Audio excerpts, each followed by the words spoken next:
정관용의 지금 이 사람.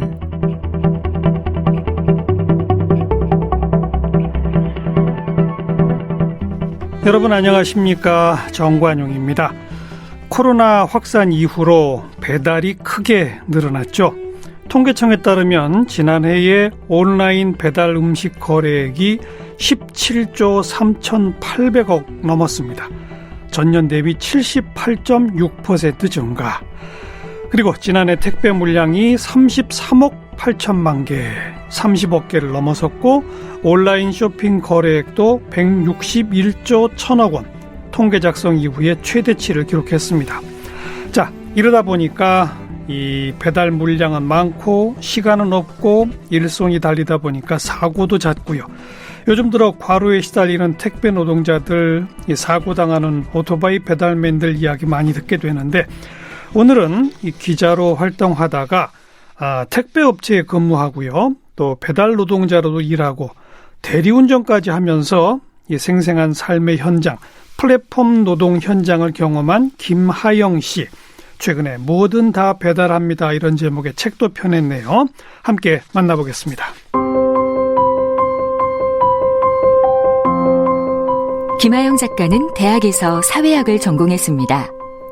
2002년부터 2014년까지 프레시안에서 기자로 일했습니다. 노조에 대한 손배 가압류, 화물연대 파업, 비정규직 갈등, 새만금 간척 사업, 평택 미군기지 이전 등 사회 갈등 현장을 취재했습니다. 2014년 회사를 그만둔 뒤 아내와 함께 1년 2개월 동안 세계 일주를 했습니다. 2015년 여행에서 돌아온 뒤 이야기 경영연구소 편집장을 지냈고 2019년에는 피렌체의 식탁 편집장을 맡아 정책 대안을 추구하는 사회 비평 활동을 했습니다.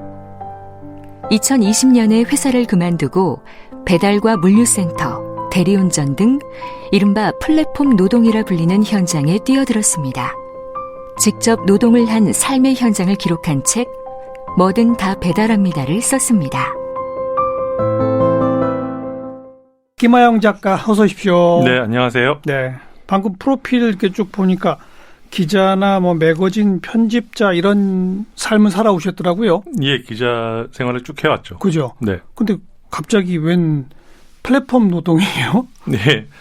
그 플랫폼 노동이라는 거에 관심을 가진 건 한 2015년에 제가 여행할 때 미국 LA였어요. 다음날 아침에 공항에 가야 되는데 그 모텔 주인은 택시 좀 불러달라고 했더니 택시는 비싸고 또 여기 외곽이어서 잘 오지도 않는다면서 한 우버를 이용하는 게 나을 거라고 그러더라고요. 미국은 그때 우버가 꽤 대중화돼 있었죠. 그래서 그때 한번 우버를 처음 타봤습니다. 근데 그때 우버 기사가 새 차를 끌고 왔더라고요. 그래서 차가 새 거네 그랬더니 원래 자기는 이거를 파트타임으로 하고 있다가 이게 수입이 좀 괜찮은 것 같아서 풀타임으로 바꿨고 또 평점을 잘 받아야 그 돈을 많이 벌 수 있기 때문에 예. 차에 투자를 했다고 하더라고요. 그래서 미국에서 우버가 그런가 보다 하고 있었는데 그 뒤에 한국에 돌아와서도 우리나라에 카풀 논란이 있었죠. 그렇죠. 예, 그리고 뭐 타다 같은 논란도 맞아요. 있었고 그리고 미국에서는 이런 또 플랫폼 노동이라는 게 계속 엄청나게 빠른 속도로 성장하면서 이게 과연 새로운 일자리인데 바람직한 일자리냐 뭐 그런 거에 대한 논쟁도 많이 있었고 지금도 계속되고 있죠. 예, 지금도 그렇고 예. 또 저널리스트들이 책도 많이 냈거든요. 맞아요. 예, 근데 우리나라도 그 이후에 이런 비슷한 일자리들이 계속 많이 생기고 있는데 그럼 과연 우리나라의 실태가 어떤지. 근데 제가 보기에는 언론에서의 관심이 조금 부족한 것 같아서 예, 뭐 일일 체험 기사 그 정도는 많이 나왔는데 그렇죠. 예, 근데 뭐 대개는 뭐 힘들다, 뭐 어렵다, 뭐 이런 얘기뿐이고. 근데 이렇게 힘든 일인데 점점 일하는 사람들은 늘고 이 산업은 왜 커져만 가는 것일까 궁금해서 그러면 제가 한번 직접 체험해보고 한번 좀 길게 관찰을 해보자 해서 시작을 하게 됐습니다. 길게라면 얼마 동안? 지난 한 1년 정도 했죠. 1년? 예. 이 일을 직접 하면은 또 수입이 생기잖아요. 그렇죠. 예, 그걸로 과연 생계가 유지될 건지 그것도 고민되긴 했고요. 예. 그래서 맨 처음에 뭘 했습니까? 이게 이제 2020년 초가 되겠네요. 예, 2020년 2월부터 예, 쿠팡 물류센터에서 일을 했습니다.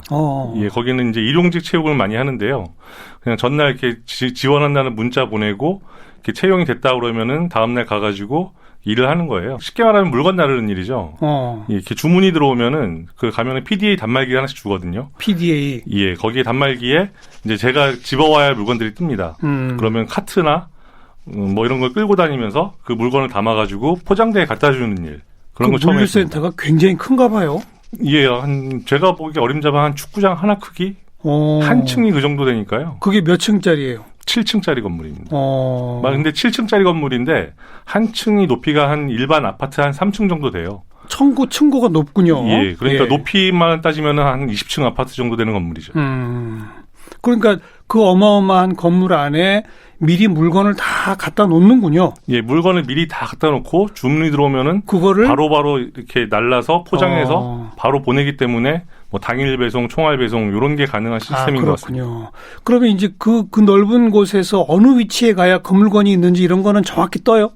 예, 처음에 저도 그게 좀 신기했는데 처음에 갔을 때는 뭐 물은 물길이 따로 있고 뭐 휴지는 휴지길이 따로 있고 뭐 그렇게 돼 있을 줄 알았는데 네. 갔더니 물건이 다 섞여 있는 거예요. 뭐 물 옆에 휴지 있고 휴지 옆에 라면 있고 뭐 그래서 처음에는 왜 이렇게 해놨지라고 좀 의아했는데 나중에 알고 보니까 사람들이 주문하는 게 뭐 물만 주문하지 않고 라면만 주문하지 않잖아요.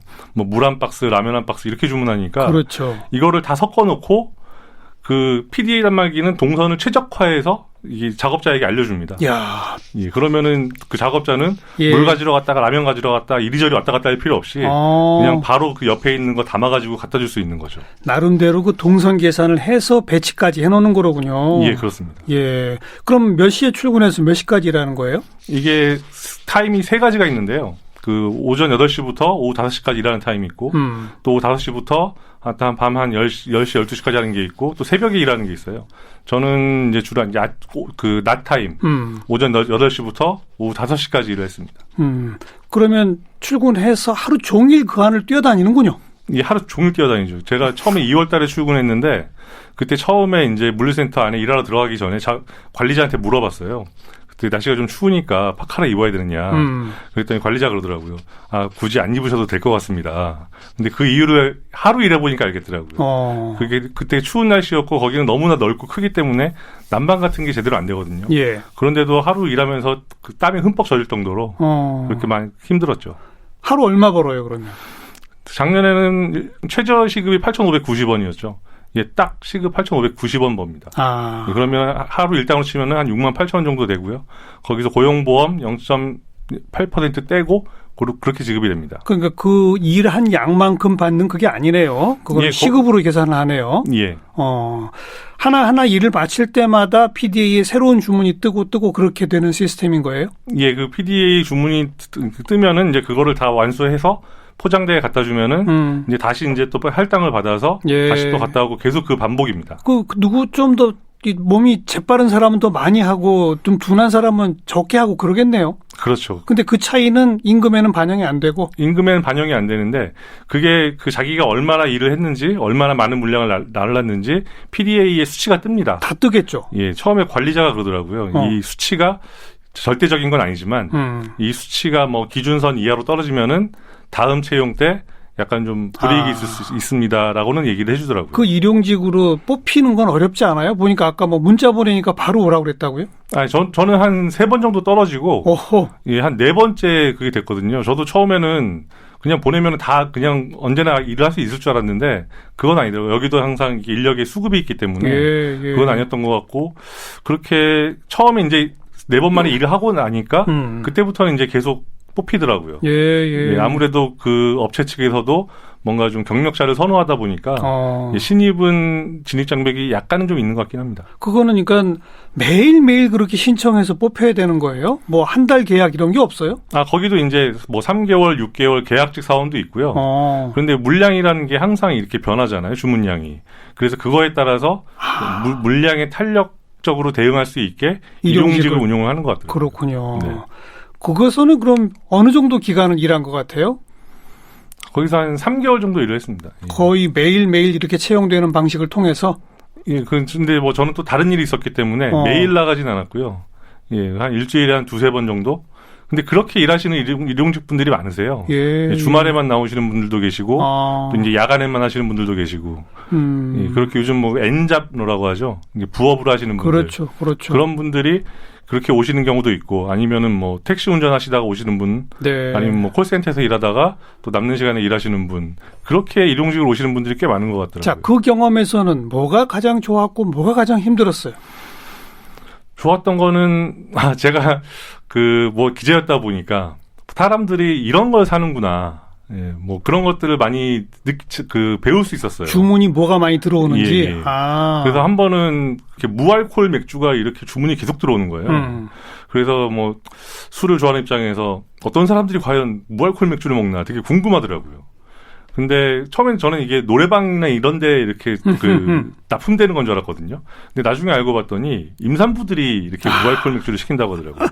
임신이나 수유 기간에는 뭐 술 같은 걸 마실 수 없으니까. 예. 근데 얘기 들어보니까 집 밖에 나가기 힘든 임산부들이 처음에 그 온라인 쇼핑몰을 이용하게 되는 계기라고 그래요. 그래서 기저귀, 휴지, 뭐 물티슈, 뭐 이런 생필품들이 진짜 많이 그렇죠. 팔린다. 예. 그런 걸 알아가는 재미가 있었다? 예. 제일 힘든 거는요? 힘든 건 아무래도 몸이 힘든 그렇죠. 거죠. 예. 하루 종일 뛰어다니니까. 하루 종일 뛰어다니다 보니까 제가 처음 일할 때는 집에 돌아가가지고 씻고 밥 먹고 바로 잠에 들었는데 나중에 아내가 그러더라고요. 자는 동안 밤새도록 끙끙 앓았다고요. 네. 안 하던 일이다 보니까 또 그랬을 수 있는데 아무래도 무거운 물건을 계속 들고 날라야 되기 때문에 예. 몸이 힘든 게 제일 크죠. 그렇군요. 그 다음에 음식 배달 노동을 했더라고요. 예, 물류센터에서 일을 하다가 예. 아무리 제가 좀 열심히 일을 한다고 해도 계속 그냥 최저임금 정도밖에 안 되는 게 좀 답답했고요. 그리고 그런 차에 그런 음식 배달이 요즘 이런 커넥터라고 하는데 그 뭐 원하는 시간에 자유롭게 일하고서도 시간당 한 15,000원, 평균 15,000원 정도 벌 수 있다라는 광고를 보고서 예, 그러면 차라리 이걸 하는 게 낫지 않겠냐. 그렇죠. 해서 음식 배달을 시작을 했죠. 거기는 채용이 쉬워요? 예, 이런 채용이란 게 아닌 거죠. 예, 이런 일이라는 거의 특징이 되게 진입장벽이 없다는 거예요. 그냥 뭐 주민등록증이나 면허증 같은 거 신분증 사진 찍어서 올리고 등록하고 하면은 다음 날부터 바로 일을 할 수 있거든요. 그러면 음식점에 누군가 주문을 했어요. 네. 그런 그 플랫폼을 통해 가지고 네. 주문을 했단 말이에요. 그러면 그 커넥터라고 했죠? 네. 어떤 시스템으로 연결이 되는 겁니까, 그게? 이렇게 그 음식점에 주문이 들어가면은 예. 그 주문이 들어감과 동시에 그 이렇게 배달원에게 배차가 됩니다. 그러면 이제 그 음식을 조리하는 데만 10분, 15분 걸리잖아요. 그 사이에 이제 배차를 받은 배달원이 가서 음식을 집어서 그 배달원 누구에게 배차하는지 이 시스템은 어떻게 되는 거예요? 그 음식점에서 제일 가까운 데 있는 사람 어떻게 되는 거예요? 예전하고 지금하고 약간 차이가 있는데요. 예전에는 이제 그 배달원의 스마트폰 어플리케이션에 그 주문 목록이 쭉 떠요.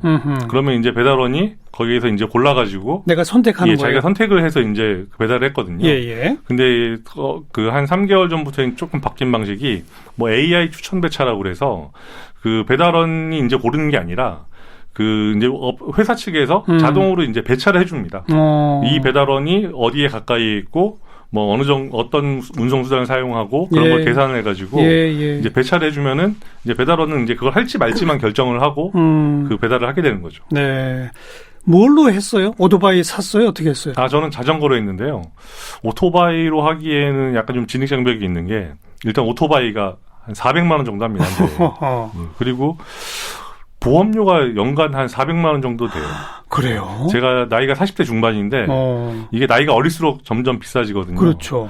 그래서 한 20대 같은 경우는 한 8,900만 원, 한 1,000만 원까지 낸다고 하더라고요. 보험료만? 예. 이야. 그래서 보험료 부담도 크고 오토바이 부담도 커서 처음부터 오토바이를 사서 보험을 들고 일을 하기에는 무리인 것 같았어요. 예. 그래서 처음에 그래서 목돈이 필요한데 목돈이 없는 경우에 이제 리스를 해주는데 리스를 해주는 것도 한 달에 한 60, 70만 원 정도 보험료와 오토바이 비용 나가거든요. 그 정도예요? 예. 그래서 저는 이제 가까운 데서 이제 집 근처에서 일을 하기 위해서 그냥 평소에 자전거를 많이 탔으니까 자전거로 저는 일을 했습니다. 근데 일반 시민들 눈에 볼 때는 배달하면 오토바이 이렇게 생각이 들거든요. 그런데 그 정도 비용이 나가는군요. 예. 그래 첫 배달 어떻게 됐어요? 기억이 나요? 생생하게 기억이 나죠. 처음에 이제 어플리케이션을 켜고 배달하러 나가서 내가 과연 뭐 배달할 수 있을까 생각이 드는데 이렇게 그 콜이 뜨더라고요. 딱 떠요. 예, 식당 뭐 집 근처에 있는 식당이었는데 그래서 이걸 할까 말까 고민을 하는 사이에 콜이 싹 사라지더라고요. 누가 낚아채갖고. 낚아채간 거죠. 그런데 그래서 이거 어떻게 해야 되나 또 고민하고 있는데 그 콜이 다시 뜨는 거예요. 그래서 이제 그 식당에 가봤더니 그 이태리 식당이었고 피자였어요. 음식이. 예. 그래서 이제 그걸 이제 받아서 그 전에 잡았던 분이 취소를 했나 봐요. 그래서 제가 대신 그걸 받아서 그때 한 2km 정도 되는 거리였는데 그때 이제 열심히 배달을 했죠. 근데 피자라는 게 식으면 굳고 맛이 없잖아요. 그렇죠. 예, 냄새가 나니까 제가 또 오히려 마음이 급해지더라고요. 그래서 열심히 페달을 밟았는데 제가 저희 동네에 그렇게 언덕이 많은지 그때 처음 알았습니다. 그랬겠네요. 예. 그게 운동할 때 타는 거랑 일할 때 타는 거랑은 차원이 다르더라고요. 네. 그렇게 해서 1시간에 아까 15,000원 벌 수 있다는 문구를 봤다고 그랬잖아요. 네. 정말 그렇게 벌어요? 저는 힘들었습니다. 예, 이게 물리적으로 따져봐도 그 한 건 배달하는데 보통 한 10분에서 한 15분 걸리거든요. 예, 최대 한 15분 정도 걸려요. 근데 건당 배달료가 한 3,000원에서 4,000원 정도 합니다.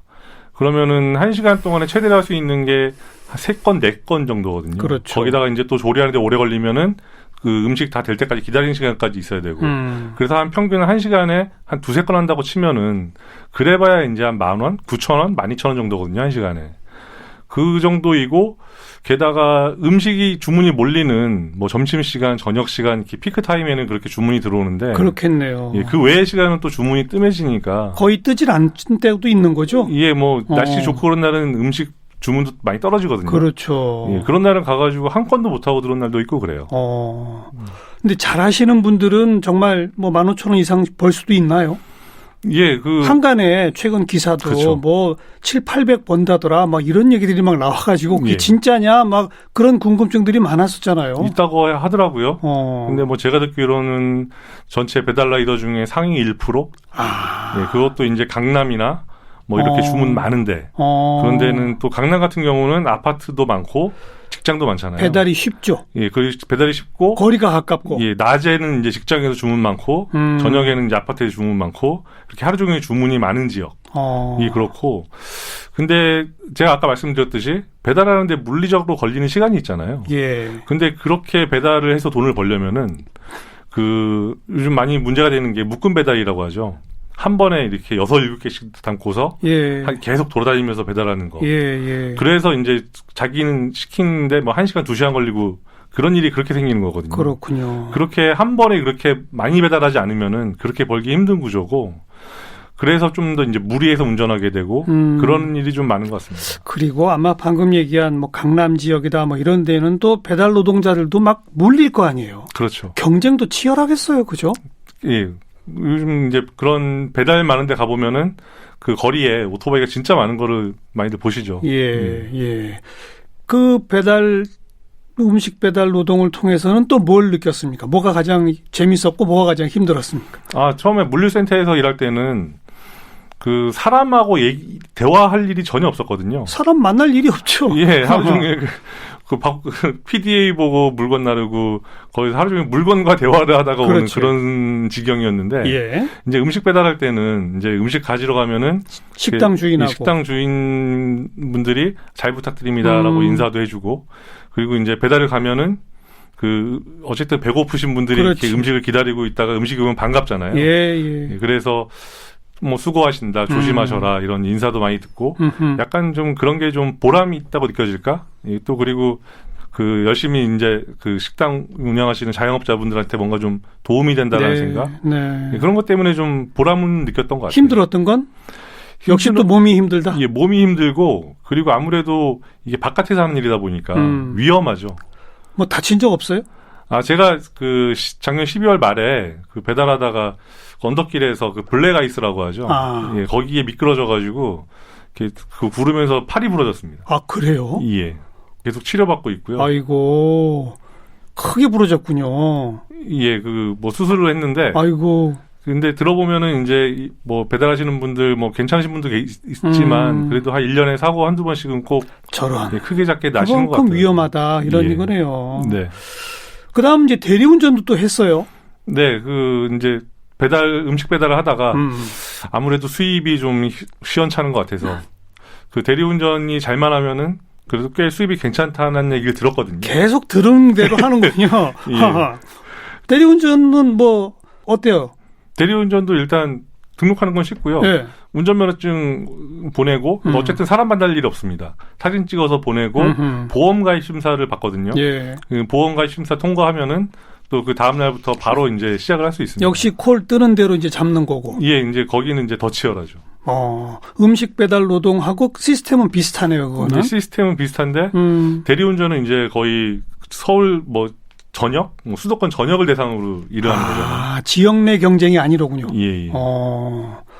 그건 이제 주로 야간이죠, 일하는 게. 예, 보통 대리운전 하시는 분들 7시쯤, 저녁 7시쯤 출근을 해가지고, 새벽 1-2시, 다음날 해 뜰 때 돌아오시는 분도 계시고요. 보통 몇 항 정도 하게 됩니까? 하룻밤에? 보통 이제 대리기사분들께서는 최소 하루에 5건은 해야 먹고는 살 수 있다라고 말씀하시더라고요. 그러니까 이것도 이렇게 술 마시는 시간이 한정돼 있다 보니까 그 시간 안에 최대한 일을 많이 해야 되는 거잖아요. 보통 이제 한 건 하는데 짧게는 2-30분, 길게는 또 1시간 이상 걸리는 그렇죠. 거리도 갈 수 있거든요. 맞아요. 예, 그래서 5건은 해야 되고 그래도 한 10건 정도는 해야 남들이 말하는 수입이 괜찮네라는 정도가 된다고 하시더라고요. 김하영 씨는 몇 건 정도 했어요? 저는 또 초보여가지고 처음부터 이렇게 좀 우여곡절이 많았고요. 이게 대리운전이 생각보다 어려운 일이에요. 항상 이렇게 낯선 사람을 만나서 낯선 곳으로 낯선 차를 몰고 그렇죠. 낯선 동네로 운전을 해가야 되는 일이잖아요. 이게 다른 일보다는 좀 숙련 기간이 필요하겠더라고요. 그래서 한 3개월 정도 해야 이제 좀 익숙해진다고 하는데 그래서 저는 이제 처음에 어리숙한 데다 또 코로나 때문에 그렇죠. 대리운전 수요가 줄어들었죠. 엄청 줄어들었거든요. 수입 면에서는 그 세 가지 물류센터 이거는 이제 최저 시급 받는 거고 음식 배달 노동자, 대리운전 어디가 제일 나은 것 같아요? 단가로는 대리운전이 제일 높고요. 대리운전이 이제 2만 원짜리 콜을 운전을 하면 그 20%를 업체에 수수료로 내고 80%를 가져가는 거거든요. 그러니까 2만 원짜리 한 번 하면은 16,000원이 제 수입이 되는 거죠. 그래서 대리운전은 좋은 콜을 잘 잡아야 된다고 그러는데요. 자기가 투입하는 시간 대비 단가가 높은 거. 그렇죠. 근데 단가가 높은 데는 또 이유가 있어요. 멀죠. 멀고 왜 졌죠? 들어가서 나오기 힘든데. 그러니까 단가로는 대리 기사가 제일 높은데 그런데 전체 수입으로 봐서는 뭐가 제일 좋다라고 말하기 어렵다? 그거는 이제 개인의 역량에 따라서 그런 거에 따라서 좀 달라질 테고. 시대 상황도 중요하고요. 그렇죠. 이번에 코로나 같은 경우에 따르면은 음식 배달은 수입이 계속 늘었고요. 대리 같은 경우는 수입이 절반 이하로 줄고 그랬죠. 힘들었겠네요. 예. 세 가지 다채로운 경험담은 여기까지 듣고 결국 이제 이런 플랫폼 노동자들은 계속 급증한 상황 아닙니까? 네. 그러나 노동자로서 제대로 보호받고 있지 못하잖아요. 네. 어떻게 하면 좋겠어요? 현장을 보니까. 제가 음식 배달하면서 꼬박꼬박 일주일마다 정산을 하는데요. 산재보험료가 3,200원씩 나갔어요. 근데 산재보험료 외에도 운전자 보험료도 한 2,700원 정도 나가거든요. 그래서 보험료만 한 6,000원 돈이 나가니까 약간 처음에는 이렇게 보험료가 아깝다는 생각이 들더라고요. 그러니까 음식 배달 한 건에 3,000원 버는데 이렇게 꼬박꼬박 나가는 거니까. 일주일에 6,000원 정도? 예. 그런데 제가 이번에 팔을 부러져 보니까 산재보험의 중요성을 좀 알겠더라고요. 그렇죠. 저같이 이렇게 고용되지 않은 플랫폼 노동자들은 다치면 일을 못하고 일을 못하면은 수입이 제로가 되는 상황이잖아요. 근데 산재보험 덕분에 그래도 치료비도 받고 또 휴업급여도 받고 그래서 이렇게 산재보험의 중요성을 알았는데 근데 산재보험을 가입하지 않고 플랫폼 노동하신 분들이 꽤 많거든요.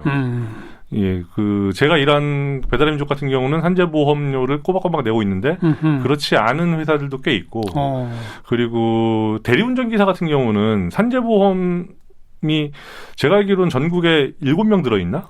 그래요? 한 16만 명 정도라는데 근데 대리기사 같은 경우는 어느 한 회사에 소속돼 있지 않고 그렇죠. 여러 회사의 콜을 그냥 받아서 수행하다 보니까 산재보험 가입 자격이 안 되는 거야, 원천적으로. 그렇기 때문에 그 운전하다 다치면 그래도 그 자동차 보험 혜택을 받을 수 있지만 이렇게 운전하러 가는 길에 다치거나 그렇죠. 뭐 그런 경우에는 전혀 이렇게 그 보장을 받을 수 없는 거예요. 그래서 그런 문제를 좀 해결하겠다는 생각이 들고 그리고 아까도 말씀하신 것처럼 코로나 때문에 상황이 나빠지거나 그러면은 네. 수입이 확 줄어들어도 예. 뭔가 이렇게 그 뭐 실업급여나 보상받는 게 없죠. 예, 그런 거 보상받을 길이 거의 없거든요. 뭐 이번에 뭐 특수고용 노동자에 대한 코로나 그 소득 감소 지원금 같은 게 나오기도 했지만 또 많이 혜택을 못 받으시는 게 이렇게 자기가 소득이 줄어들면은 이게 지원금이 나올지 안 나올지도 모르는 상황에서 예, 또 예. 다른 일을 찾아가시거든요. 다른 일에서 또 다른 수입이 생기면은 또 그 지원금을 못 받게 되고 맞아요. 예, 그런 악순환이 생기기 때문에 뭔가 좀 고용 안정, 그 생활 안정에 대한 좀 일반 직장인과 다른 방식의 그런 안전망이 좀 필요하다는 생각이 많이 들었습니다. 산업재해에 대한 것 첫 번째, 예. 고용 내지 생활 안정에 대한 기본적인 접근. 네. 이게 지금 배달 노동자하고 대리기사는 무한 경쟁 안에 그냥 있는 거잖아요. 예. 그분들이 총연대할 수는 없어요. 저는 가끔 머릿속에 상상을 해보는데 네. 지금처럼 배달이 생활 필수가 되어 있는 세상에 전국의 배달 노동자가 일치 단결해서 노조를 만들었다면 네. 그들이 한 일주일만 파업을 하면 네. 그들의 임금을 2배로도 올릴 수 있지 않을까요?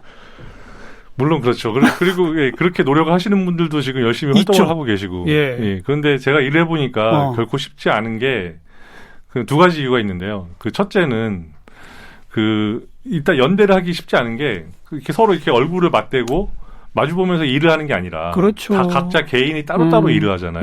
그러니까 서로 의견을 나눌 기회도 적고 그리고 이게 한 수수료를 놓고 코를 잡기 위한 경쟁자 관계인 게 더 큰 것 같아요. 그래요. 예, 그래서 그러니까 코로나 때문에 대리기사 시장도 엄청나게 그 기사 유입이 늘었거든요.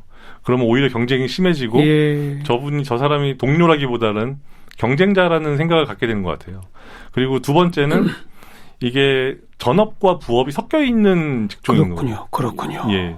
뭐 전업으로 이렇게 하시는 분들도 계시지만 주말에만 하는 분, 예, 주말에만 하시는 네. 분, 저녁에만 네. 하시는 분 이렇게 부업 참여자가 늘면은 이게 뭔가 이렇게 하나로 이 직업을 정의하기도 어렵고 또 그분들을 이해관계를 한데 묶기도 좀 어려운 것 같은 면이 있는 것 같아요. 하지만 그래도 그분들도 연대하려는 노력은 하고 있는 거니까 예. 그 노동자, 택배 노동자, 뭐 플랫폼 노동자들의 주체적인 노력도 필요하고 예. 범사회적인 국가적인 안전, 산업안전, 고용보장, 생활안정에 대한 고민도 꼭 해야 되겠더라. 예, 오히려 그렇기 때문에 국가가 좀 더 나서서 고민을 해주는 모습을 좀 보여줄 필요가 있을 것 같습니다. 큰 사회적 과제입니다. 앞으로 해결해야 할. 그죠? 네. 네. 자, 김하영 작가 함께 만났습니다. 오늘 고맙습니다. 예.